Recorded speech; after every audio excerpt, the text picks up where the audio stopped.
નમસ્કાર વિદ્યાર્થી મિત્રો, ધોરણ 12 કોમર્સ અર્થશાસ્ત્ર વિષયમાં હવે આજે નવું પ્રકરણ આપણે શરૂ કરીશું. પ્રકરણ 5 ગરીબી.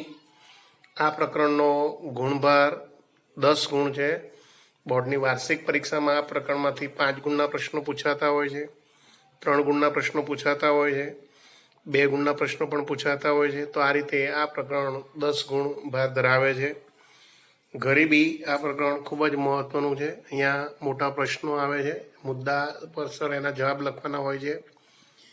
આ પ્રકરણની અંદર ગરીબી એટલે શું, ગરીબીનો અર્થ, ગરીબીનું સ્વરૂપ, ગરીબી કેવી રીતે અસ્તિત્વમાં આવે, એટલે કે ગરીબીના નિર્દેશકો, ગરીબી છે એવું કઈ રીતે સમજી શકાય, તો ગરીબીના નિર્દેશકો દ્વારા. ત્યાર પછી ગરીબી સર્જાવાના કારણો, જે આપણા દેશમાં ગરીબી જોવા મળે છે તેના કારણો કયા હોઈ શકે, તો એની ચર્ચા આપણે કરીશું. ગરીબીના કારણો અહીંયા જુદા જુદા છે. ઐતિહાસિક કારણો, ગ્રામીણ ગરીબીના કારણો, આર્થિક કારણો, આ ઉપરાંત કેટલાક સામાજિક કારણો છે, અન્ય કારણો, એ રીતે ગરીબીના કારણો વિશે ચર્ચા કરીશું. ત્યારબાદ ગરીબીને ઘટાડવા માટેના ઉપાયો, સરકાર દ્વારા ગરીબી ઘટાડવા માટે કયા કાર્યક્રમો, રોજગારલક્ષી કાર્યક્રમો રજૂ કર્યા છે, એના વિશેની ચર્ચા કરીશું. બરાબર. અને છેલ્લે જનધન યોજના એવી શોર્ટ નોટ આવતી હોય છે. તો આવા વિશિષ્ટ વિવિધ પ્રકારના પ્રશ્નોની આપણે આ પ્રકરણની અંદર ચર્ચા કરવાની છે.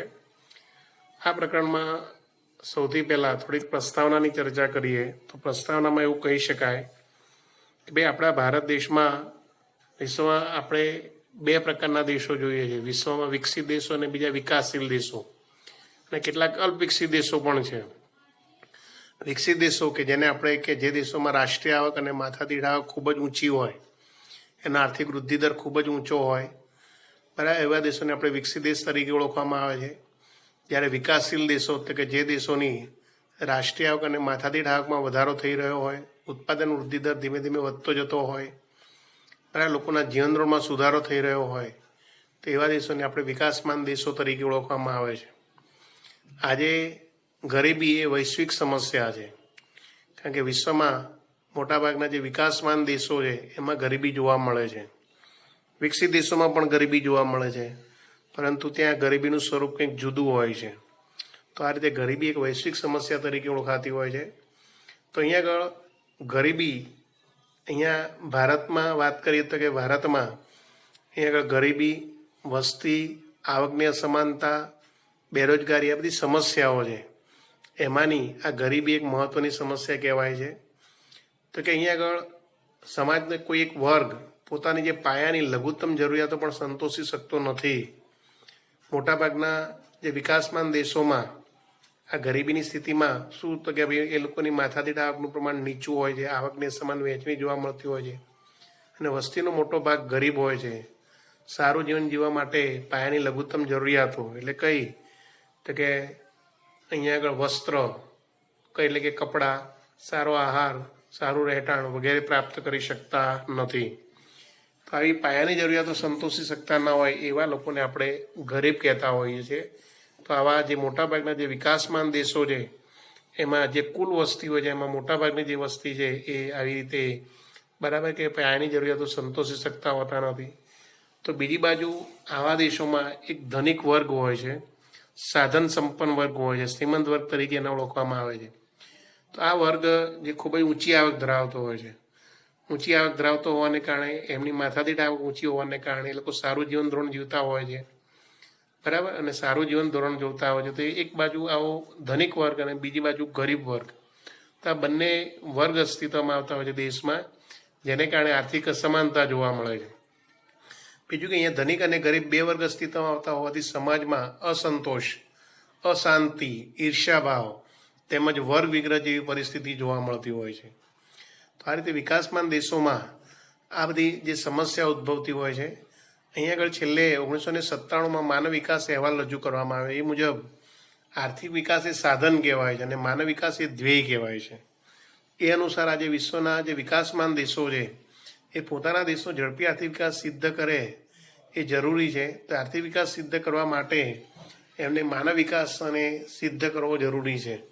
એટલે કે માનવ વિકાસ માનવીનો વિકાસ થાય, માનવીનું જીવન ધોરણ ઊંચું આવે એ માટેના પ્રયાસો જરૂરી બને છે.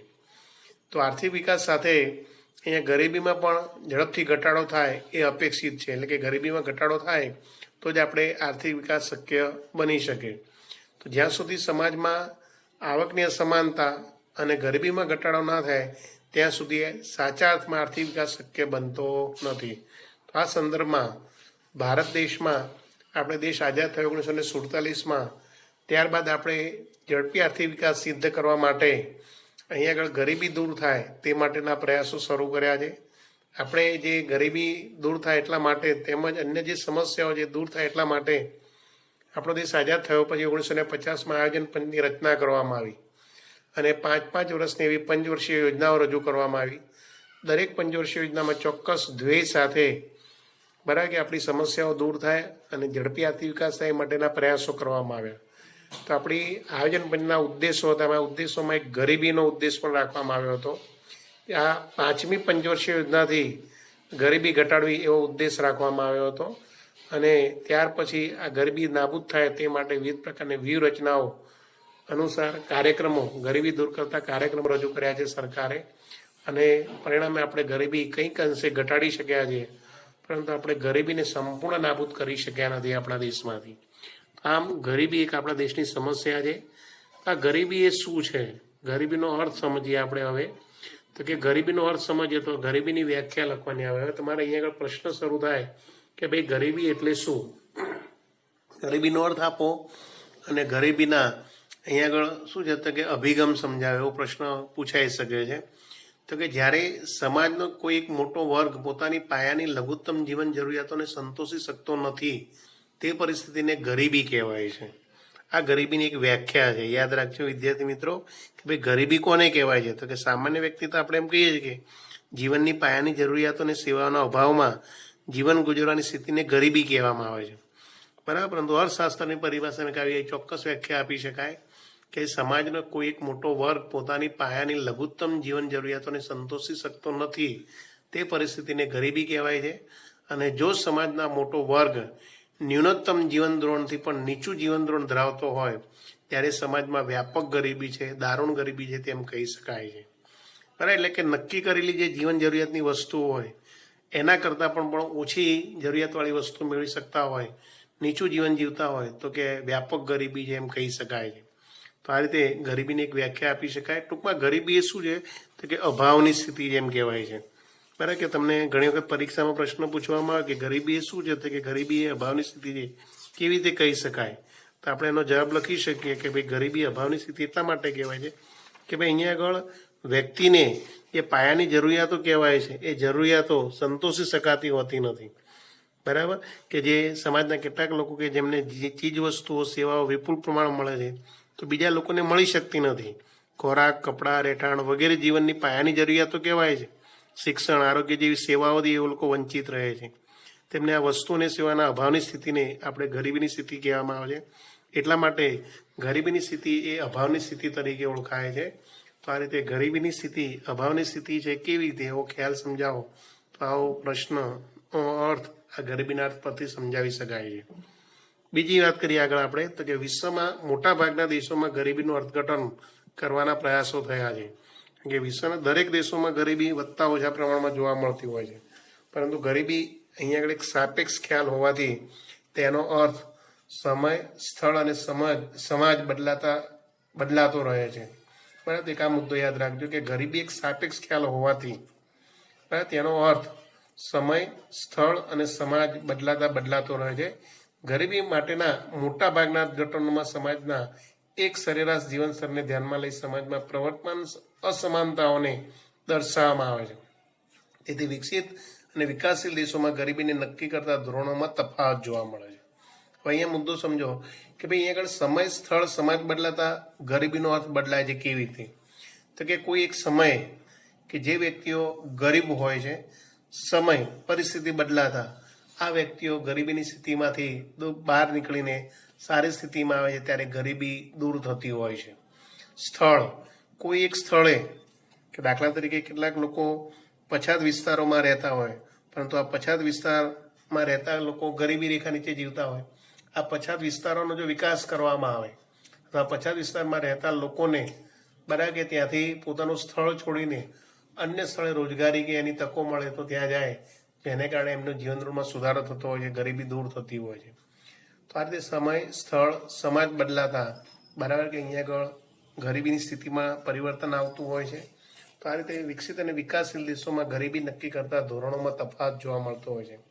હવે વિકસિત દેશોમાં ધોરણો કેવી રીતે હોય તો કે વિકસિત દેશોમાં શું છે કે સાપેક્ષ ખ્યાલ ધ્યાનમાં લેવામાં આવતો હોય છે કે ત્યાં કોઈ એક વ્યક્તિ એની તુલનામાં બીજી વ્યક્તિની આવક ઓછી હોય તો ઓછી આવક ધરાવતી વ્યક્તિ સાપેક્ષ રીતે ગરીબ ગણાતી હોય છે. એની જીવન જરૂરિયાતની ચીજ વસ્તુની સેવા ઓછા પ્રમાણ મેળવતો હોય તો ગરીબ ગણાતો હોય છે. ત્યારે આપણા ભારત જેવા દેશોમાં જીવન જીવવાની કક્ષાને ધ્યાનમાં લેવામાં આવે છે. બરાબર. તો આ રીતે અહીંયા આગળ આવા જુદા જુદા અર્થઘટનોને બે વિભાગમાં વહેંચવામાં આવે છે ગરીબીના, જેને ગરીબીનો પરંપરાગત અર્થ અથવા આવક ગરીબી એટલે કે ગરીબીનો આવક અભિગમ તરીકે ઓળખવામાં આવે છે, અને ગરીબીનો આધુનિક અર્થ અથવા બિન આવક અભિગમ તરીકે ઓળખવામાં આવે છે. તો વિદ્યાર્થી મિત્રો, પરીક્ષામાં તમને આવો પ્રશ્ન પૂછાતો હોય છે કે ભાઈ ગરીબીનો આવક અભિગમ સમજાવો. બરાબર. ગરીબીનો આવક અભિગમ જેને પરંપરાગત ગરીબી તરીકે ઓળખવામાં આવે છે, અને એક બીજો ખ્યાલ છે ગરીબીનો આધુનિક અભિગમ સમજાવો એટલે કે ગરીબીનો બિન આવક અભિગમ ઓળખાવો. આ રીતે બે અલગ અલગ બબે ગુણમાં પ્રશ્ન પૂછાતા હોય છે. તો સૌથી પહેલા આપણે ગરીબીનો પરંપરાગત અર્થ અથવા આવક ગરીબી એટલે કે આવક અભિગમ વિશે ચર્ચા કરીએ. તો કે ગરીબીના આવક અભિગમ, જો આ ફકરો યાદ રાખજો, આ ફકરો જે બુકમાં છે તમે અંડરલાઈન પણ કરજો, યાદ રાખજો, અને આ પ્રશ્નના જવાબ તરીકે પણ એનો જવાબ લખવાનો છે, એ રીતે પણ તૈયાર કરવાનો છે. તો કે ગરીબીના આવક અભિગમ મુજબ જીવન જરૂરી ચીજ વસ્તુઓ અને સેવાઓને ખરીદવા માટે નક્કી કરવામાં આવેલ આવક કે ખર્ચની લઘુત્તમ સપાટી એટલે ગરીબી રેખા. આ એક ગરીબી રેખાની વ્યાખ્યા પણ છે, કે યાદ રાખજો કે ગરીબી રેખા એટલે શું, પોવર્ટી લાઈન કોને કહેવાય, આ એક વ્યાખ્યા તરીકે યાદ રાખવું. અને અહીંયા આગળ મુદ્દામાં પણ ધ્યાન રાખજો કે ગરીબીના આવક અભિગમ શું છે, તો કે જીવન જરૂરી ચીજ વસ્તુઓની સેવાઓને ખરીદવા માટે નક્કી કરવામાં આવેલ આવક કે ખર્ચની લઘુત્તમ સપાટી એટલે ગરીબી રેખા. અહીંયા એવું કહેવાય છે કે ભાઈ આપણા જીવન જીવવા માટે જે આપણી જરૂરિયાતની ચીજ વસ્તુઓની સેવાઓ મેળવવા માટે ઓછામાં ઓછી આવક કે ઓછામાં ઓછું જે ખર્ચ નક્કી કરવામાં આવેલું હોય એ લઘુત્તમ ખર્ચ કે લઘુત્તમ આવક કરતાં પણ જો વ્યક્તિ ઓછી આવક અથવા ઓછું ખર્ચ કરતો હોય તો એ ગરીબી રેખા નીચે જીવે છે એમ કહેવામાં આવે છે. તો જો ગરીબી રેખા દ્વારા આ નક્કી કરેલા આવક કે ખર્ચની લઘુત્તમ સપાટીથી ઓછી આવક ધરાવનાર કે ઓછું ખર્ચ કરનાર વ્યક્તિ ગરીબ કહેવામાં આવે છે. તો આ અર્થઘટન એ ગરીબી એક અભાવની સ્થિતિ જેવું સમજાવે છે.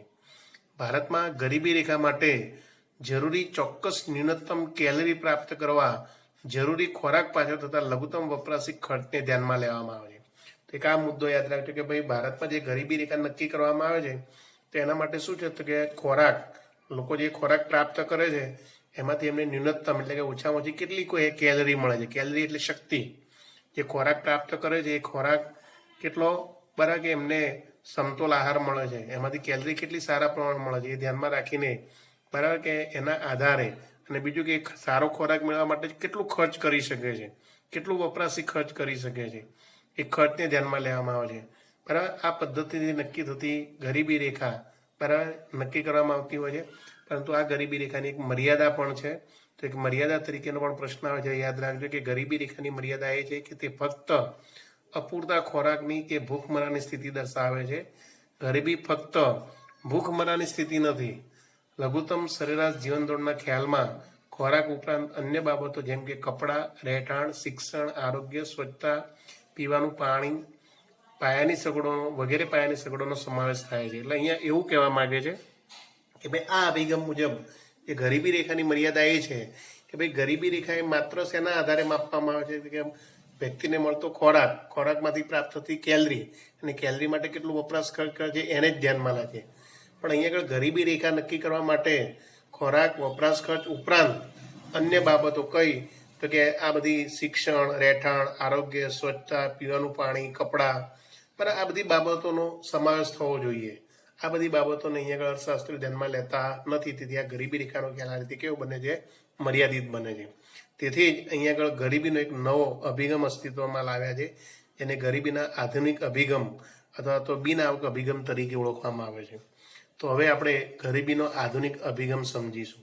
તો ફરી એકવાર યાદ રાખજો, ફરીના પરીક્ષામાં તમને પ્રશ્ન પૂછવામાં આવે કે ભાઈ ગરીબીનો આવક અભિગમ સમજાવો, તો શું લખીશું આપણે? તો જો અહીંથી યાદ રાખવાનું કે ભાઈ ગરીબીના આવક અભિગમ મુજબ જીવન જરૂરી ચીજ વસ્તુ અને સેવાઓને ખરીદવા માટે નક્કી કરવામાં આવેલ આવક કે ખર્ચની લઘુત્તમ સપાટી એટલે ગરીબી રેખા. બીજો પોઈન્ટ, ગરીબી રેખા દ્વારા નક્કી થયેલ આવક કે ખર્ચની લઘુત્તમ સપાટીથી ઓછી આવક ધરાવનાર વર્ગ ગરીબ કહેવાય છે. આ અર્થઘટન અનુસાર ગરીબી એક અભાવની સ્થિતિ છે. ભારતમાં ગરીબી રેખા માટે જરૂરી કેલરી મેળવવા ખોરાક પાછળ થતા લઘુત્તમ ખર્ચને જ ધ્યાનમાં લેવામાં આવે છે, વપરાશી ખર્ચને ધ્યાનમાં લેવામાં આવે છે. તો આ અભિગમ મુજબ ગરીબી રેખાની એક મર્યાદા છે. શું મર્યાદા છે? કે ભાઈ ફક્ત અપૂરતા ખોરાકને ધ્યાનમાં લેવામાં આવે છે, તેથી તે ભૂખમરાની સ્થિતિ દર્શાવે છે, પરંતુ ગરીબી રેખા ફક્ત ભૂખમરાની સ્થિતિ નથી.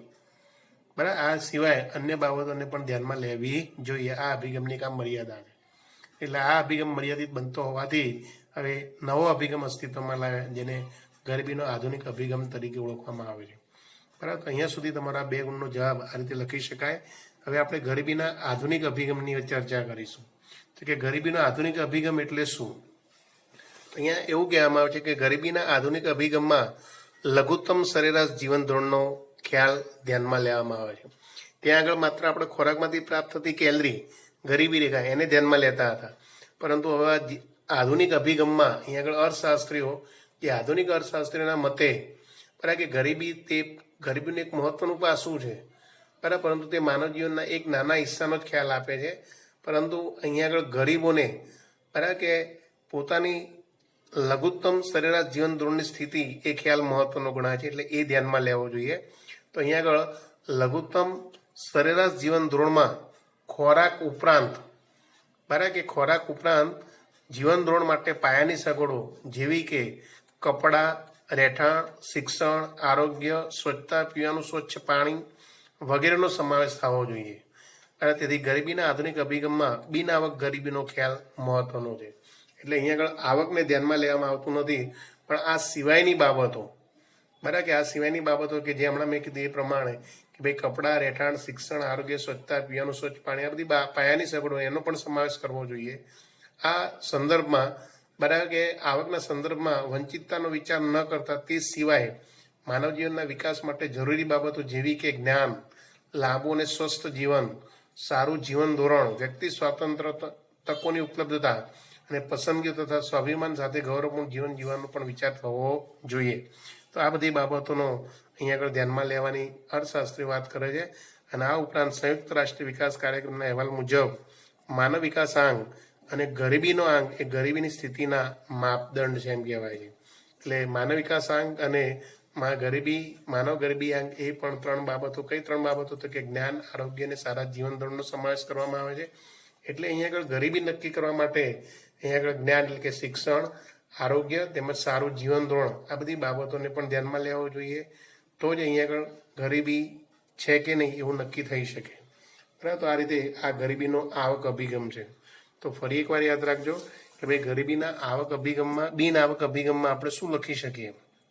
તો કે ગરીબીનો જે આધુનિક અભિગમ છે એને આપણે બિન આવક અભિગમ તરીકે ઓળખવામાં આવે છે, કે જેમાં આવકને ધ્યાનમાં લેવામાં આવતી નથી, પરંતુ વ્યક્તિના એટલે કે લઘુત્તમ સરેરાશ જીવન ધોરણના ખ્યાલને ધ્યાનમાં લેવામાં આવે છે. અહીંયા આગળ લઘુત્તમ સરેરાશ જીવન ધોરણ એટલે કે શું?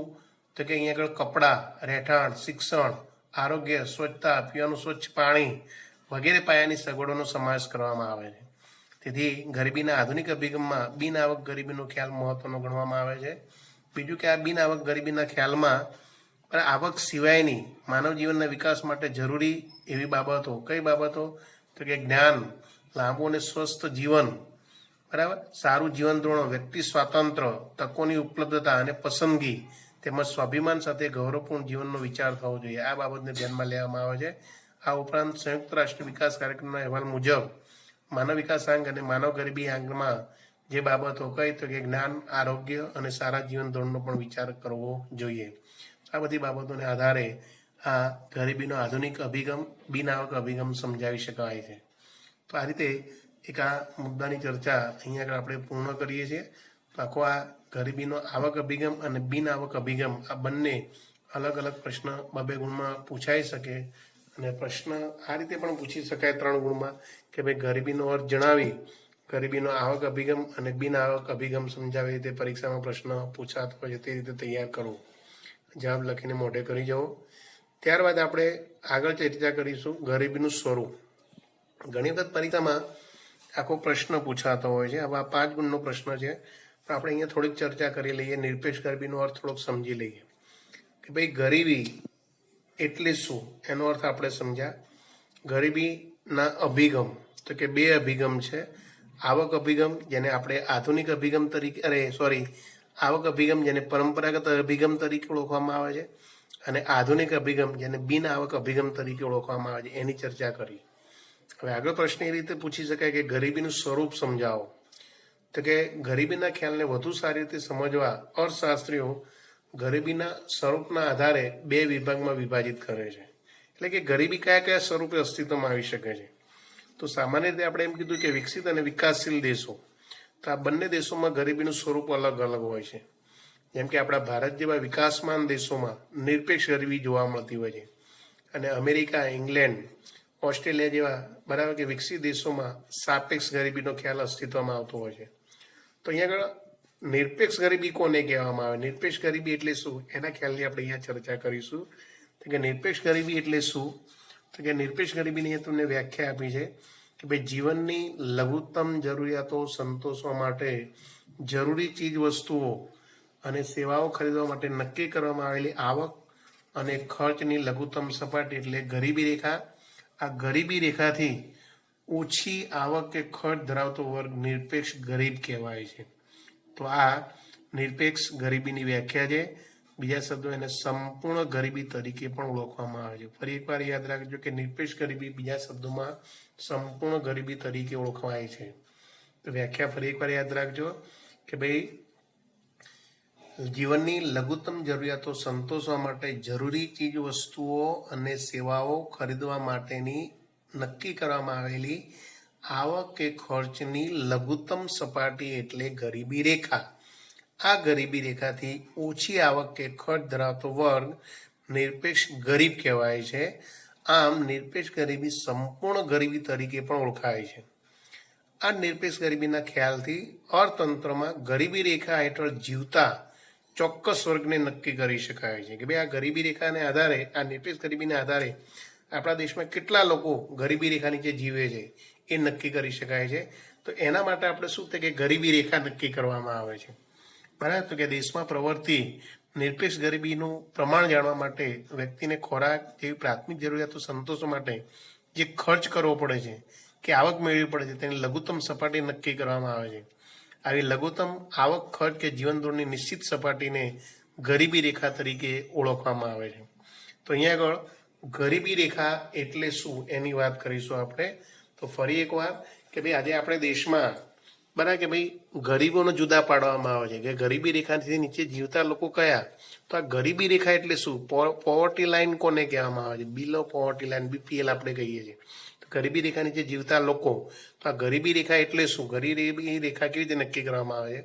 તો આ ગરીબી રેખાનો અર્થ આપણે જોઈએ કે ભાઈ ગરીબીના નિરપેક્ષ સ્તરનો અંદાજ મેળવવા માટે અનાજ, દાળ, દૂધ, માખણ વગેરેનું લઘુત્તમ ભૌતિક પ્રમાણ કે જે જીવન નિર્વાહ માટે જરૂરી છે તે પ્રાપ્ત કરવા માટે લઘુત્તમ માથાદીઠ વપરાશી ખર્ચ એ ગરીબી રેખા છે.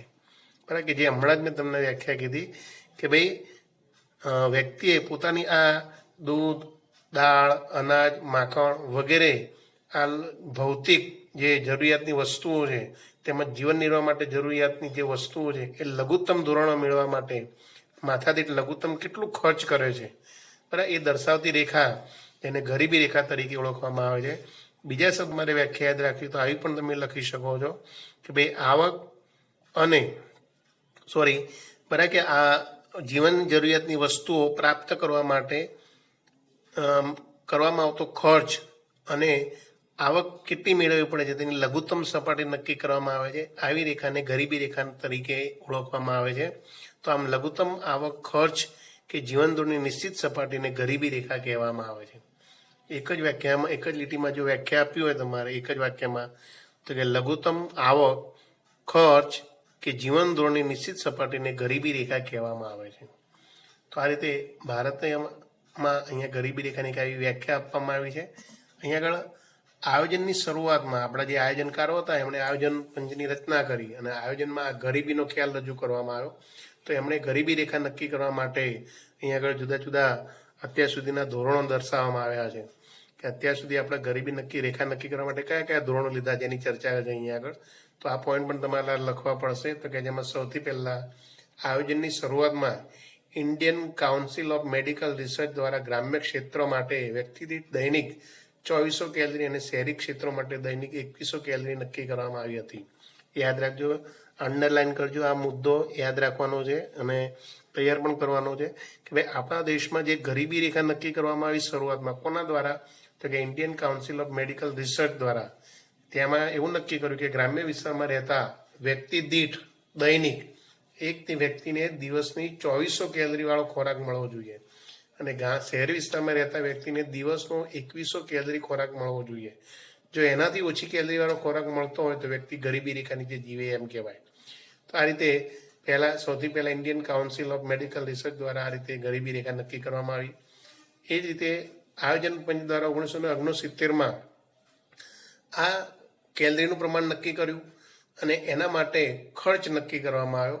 1969માં મંજૂર કર્યો અને 1960-61ની કિંમતોને આધાર વર્ષ તરીકે લઈને અહીંયા આટલું જે કેલરી વાળો ખોરાક મેળવવા માટે માથાદીઠ માસિક ₹20 નક્કી કરવામાં આવ્યું કે ભાઈ વ્યક્તિએ આ 2400 અને 2100 કેલરીનો ખોરાક મેળવવો હોય તો એના માટે ₹20 ખર્ચ કરવો પડે.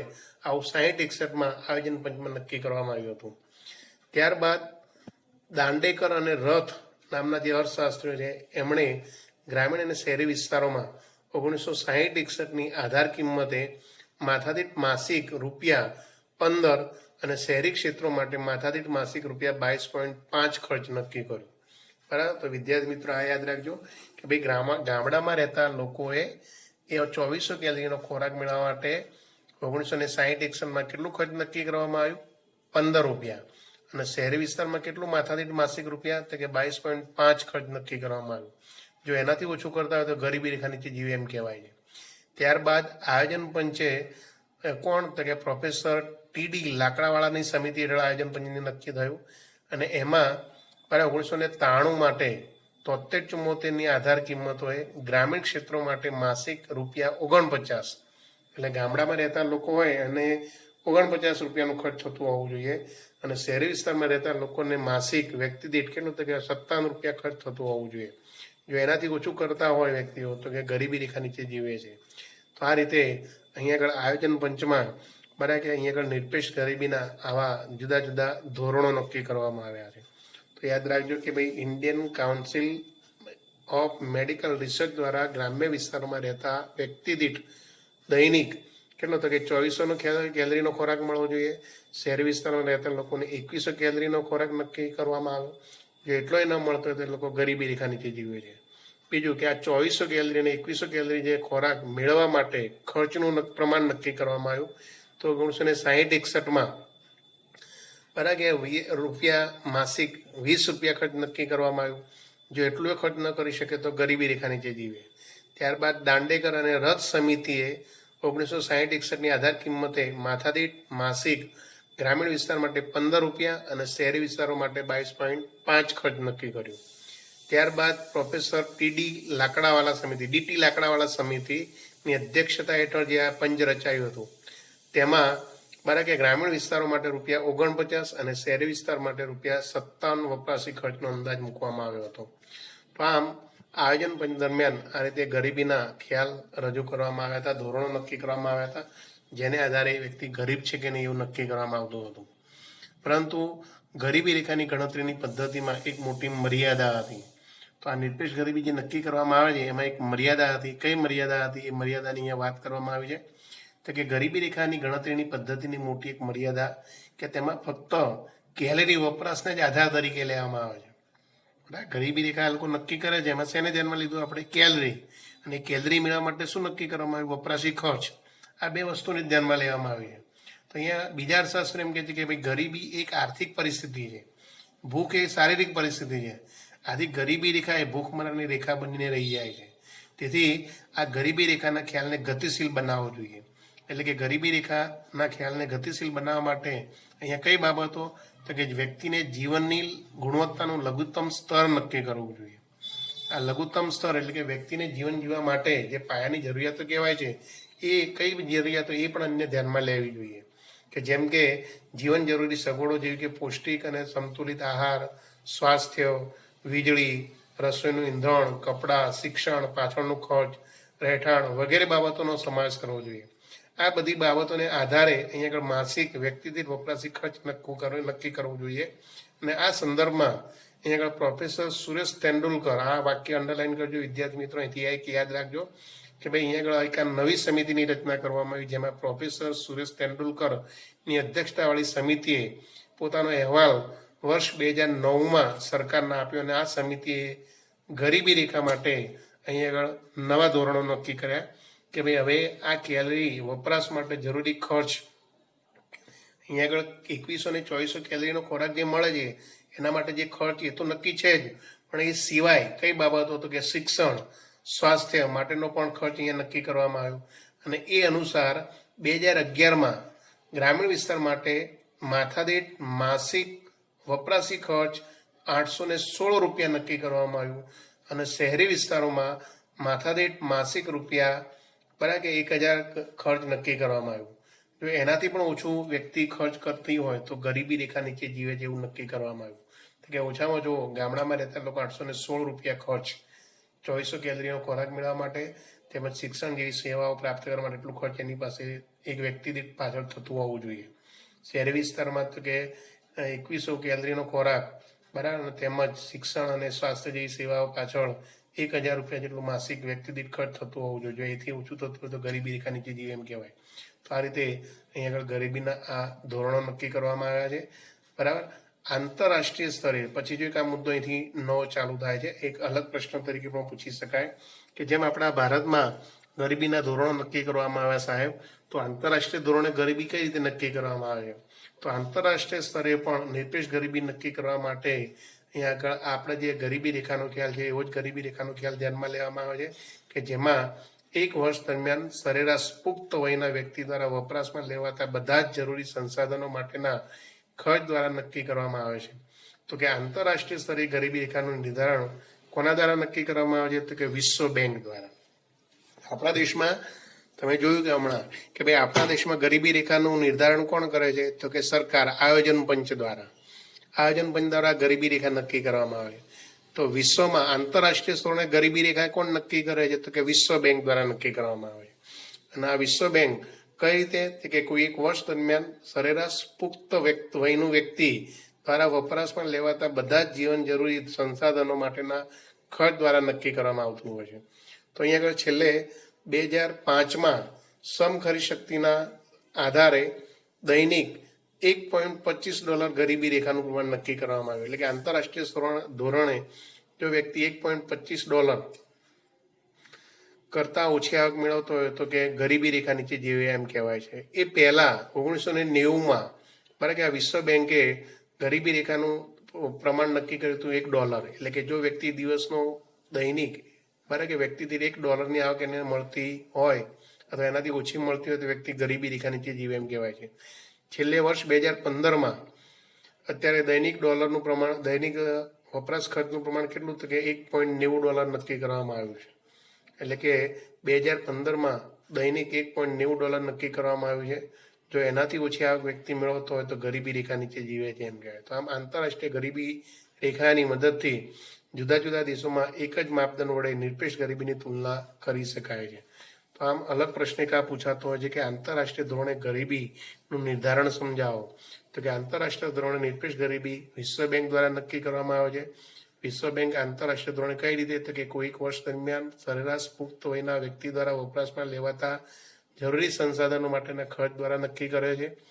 તો આંતરરાષ્ટ્રીય ધોરણે સૌ પ્રથમવાર વિશ્વ બેંકે બરાબર કે ભાઈ ક્યારે 1990માં બરાબર કે આ પ્રમાણ નક્કી કર્યું હતું, $1 હતું. ત્યારબાદ 2005માં સમખરીદ શક્તિના સિદ્ધાંત $1.25 નક્કી કરવામાં આવ્યું અને 2015માં $1.90 નક્કી કરવામાં આવ્યું છે. જો એનાથી ઓછી આવક ધરાવતા હોય તો લોકો ગરીબી રેખા નીચે જીવે એમ કહેવાય છે.